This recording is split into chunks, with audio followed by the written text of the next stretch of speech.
coats at first. You can always put more on, half more on. That's me being a child. So you want to go and not make your layers very thick. You know, you don't want to really go more than 1/8 of an inch, you know, in your first one, even less. And altogether, you don't want to go more than 1/4 inch. And then that's when you start having cracking problems and other stuff like that. So, I've got a fairly consistent color here going on. See if you can see that. See?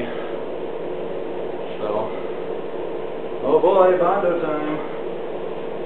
Yeah. Get some of these imperfections out of my metal. Don't take like the whole glob the first time around.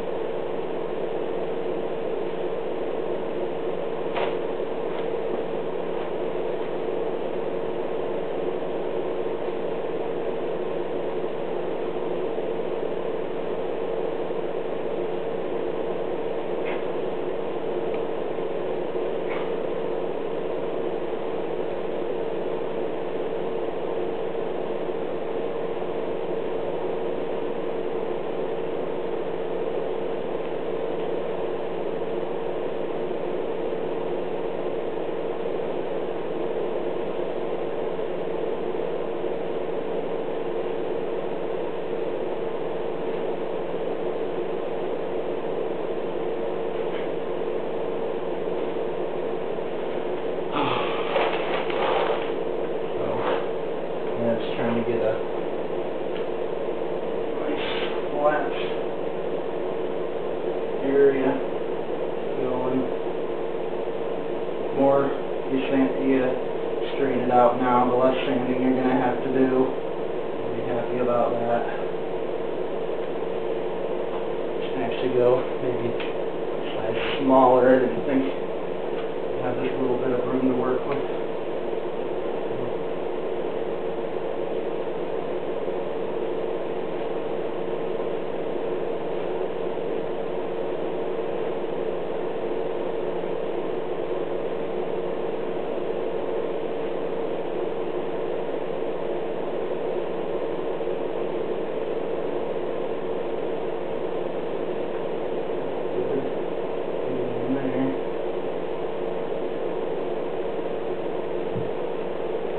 Spread it out to the areas that need it.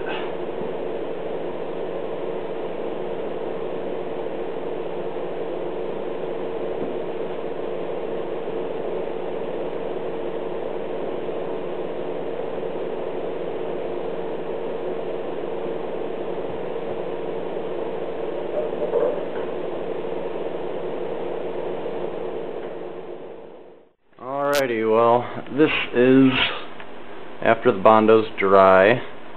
I'm going to need a second layer because if I take this yardstick here, just sort of look at it from top, you can definitely tell there's some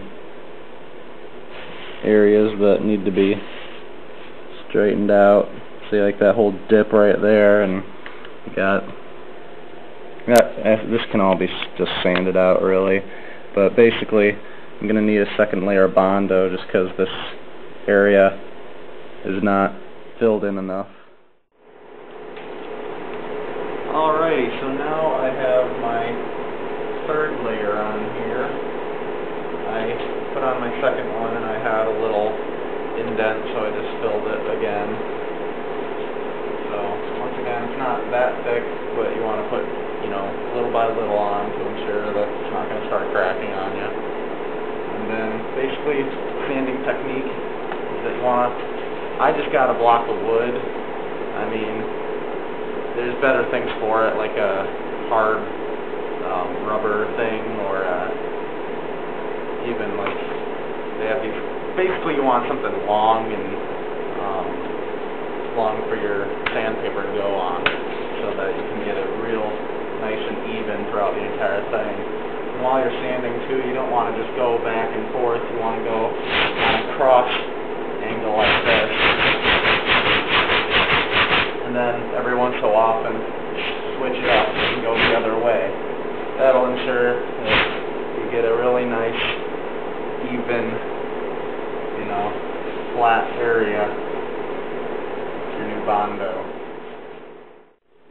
Alright everyone, this is the final product before the primer. It's very smooth, and I got this a little bit scuffed up, and that's a hint to you. You should always put masking tape around pieces that you don't want to scuff up, so I just wet sanded that so I can get some clear coat on it when I'm done, or respray. And then yeah, so basically flat,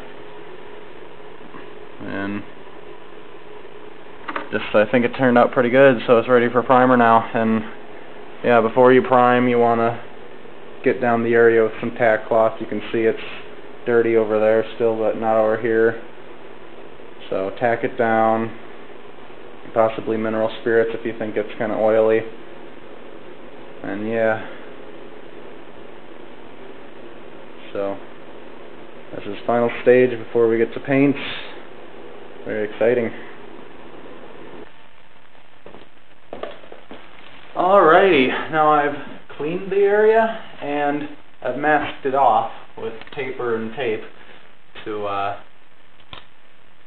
to keep overspray from affecting everything. I cleaned it with mineral spirits, then some just soap and water, and then you just let it dry for best results. And so shift my can, and now we are ready to go. The head fell off there. Before I go at it, I'm gonna do a little test spray.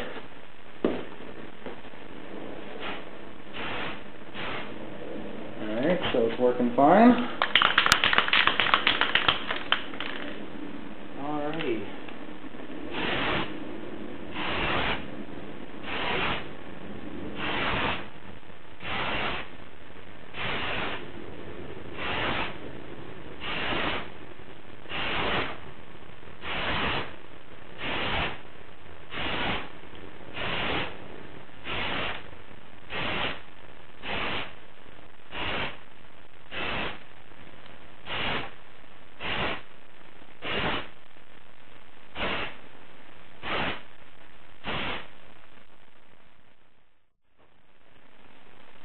The second coat.